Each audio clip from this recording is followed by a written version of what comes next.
Ang kapayapaan ng Panginoong Hesukristo ay sumainyong lahat. Magandang araw sa inyong lahat, saan mang sulok ng mundo kayo naroroon sa mga sandaling ito. Ang babasahing mabuting balita sa araw na ito ay pinamagatan kong ang nauuna ay mahuhuli, ang nahuhuli ay mauuna. Pagbasa sa banal na ebanghelyo ayon kay Apostol Mateo, 19 na kabanata. Nagturo si Jesus tungkol sa diborsyo. Nang matapos sabihin ni Jesus ang mga bagay na ito, umalis siya sa Galilea at pumunta sa teritoryo ng Judea, sa kabilang ibayo ng Ilog Jordan. Sinundan siya ng napakaraming tao at pinagaling niya sila roon. Lumapit sa kanya ang ilang Pariseo at sinubukan siyang bitagin sa pamamagitan ng pagtatanong, pinapahintulutan ba ng ating batas na hiwalayan ng lalaki ang kanyang asawa sa anumang dahilan na gusto niya? Sumagot si Jesus, hindi ba ninyo nabasa ang kasulatan na nagsasabi na sa simula ay ginawa ng mailalang ang mga tao na lalaki at babae? At sinabi ng Diyos, dahil dito, iiwan ng lalaki ang kanyang ama at ina at makikisama sa kanyang asawa at ang dalawa ay magpapatuloy. Kaya hindi na sila dalawa, kundi isa. Hindi dapat paghiwalayin ng tao kung gayon ang pinagsama ng Diyos.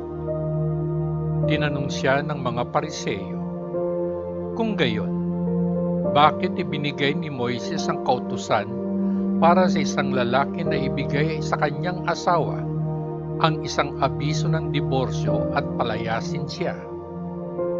Sumagot si Jesus, pinayagan kayo ni Moises na hiwalayan ang inyong mga asawa dahil napakahirap ninyong turuan. Ngunit hindi ito ganoon noong panahon ng paglikha.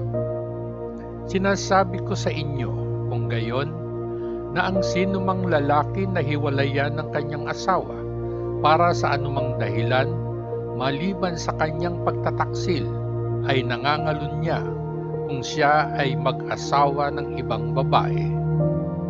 Sinabi sa kanya ng kanyang mga alagad, kung ganito ang mangyayari sa pagitan ng lalaki at ng kanyang asawa, mas mabuting huwag na lang magpakasal.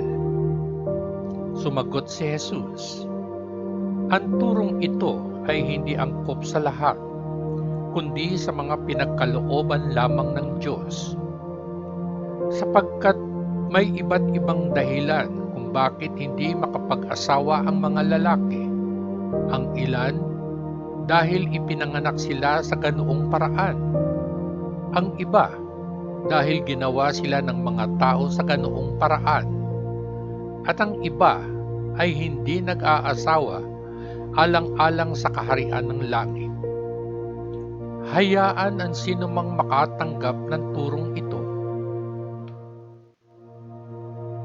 Binasbasan ni Jesus ang maliliit na bata.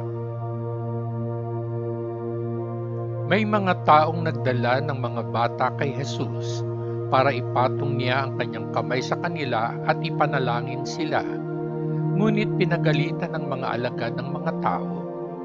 Sinabi ni Jesus, hayaan ang mga bata na lumapit sa akin at huwag silang pigilan, sapagkat ang kaharian ng langit ay sa mga tulad nila.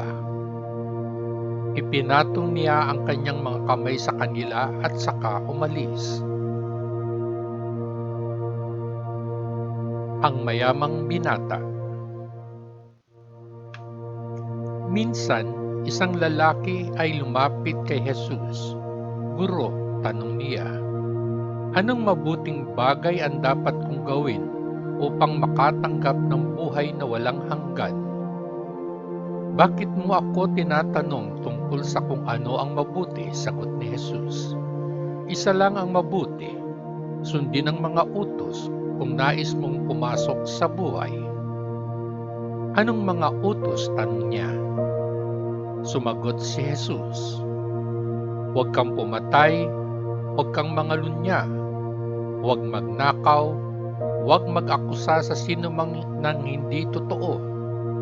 Igalang ang iyong ama at ang iyong ina, at mahalin mo ang iyong kapwa, gaya ng pagmamahal mo sa iyong sarili. Sinunod ko ang lahat ng utos na ito, sagot ng binata. Ano pa ba ang kailangan kong gawin? Sinabi sa kanya ni Jesus, kung nais mong maging perpekto, humayo ka at ipagbili ang lahat ng iyong pag-aari at ibigay ang pera sa mga dukha at magkakaroon ka ng kayamanan sa langit. Pagkatapos ay halika at sumunod sa akin. Nang marinig ito ng binata, umalis siyang malungkot sapagkat siya ay napakayaman. Pagkatapos ay sinabi ni Jesus sa kanyang mga alagad, sinasabi ko sa inyo, napakahirap para sa mga mayayaman na makapasok sa kaharian ng langit. Uulitin ko, mas mahirap para sa isang mayamang tao na makapasok sa kaharian ng Diyos kaysa sa isang kamelyo na dumaan sa butas ng isang karayom. Nang marinig ito ng mga alagad, sila'y lubos na namangha. Kung gayon, sino ang maliligtas? Nagtanong sila. Si Jesus ay tumingin ng diretso sa kanila at sumagot, ito ay imposible para sa tao, ngunit sa Diyos lahat ay posible. Pagkatapos ay nagsalita si Pedro. Tingnan mo, sabi niya. Iniwan na namin ang lahat at sinundan ka. Ano ang makukuha namin? Sinabi sa kanila ni Jesus, makatitiyak kayo na kapag ang anak ng tao ay maupo sa kanyang maluwalhating trono sa bagong panahon, sa gayon kayong 12 tagasunod ko ay uupo rin sa mga trono upang pamunuan ang 12 tribo ng Israel. At ang bawat isa na iniwan ang mga bahay nila o mga kapatid na lalaki o mga kapatid na babae o ama o ina o mga anak o mga bukid alang-alang sa akin ay tatanggap ng 100 ulit at bibigyan ng buhay na walang hanggan. Ngunit marami sa ngayon na nangunguna ay magiging huli, at marami sa ngayon ang huli ay mauuna. Ang mabuting balita ng ating Panginoon. Salamat sa Diyos Ama sa langit, sa ngalan ng Panginoong Hesukristo na ating manunubos. Amen. Amen. Amen. Peace.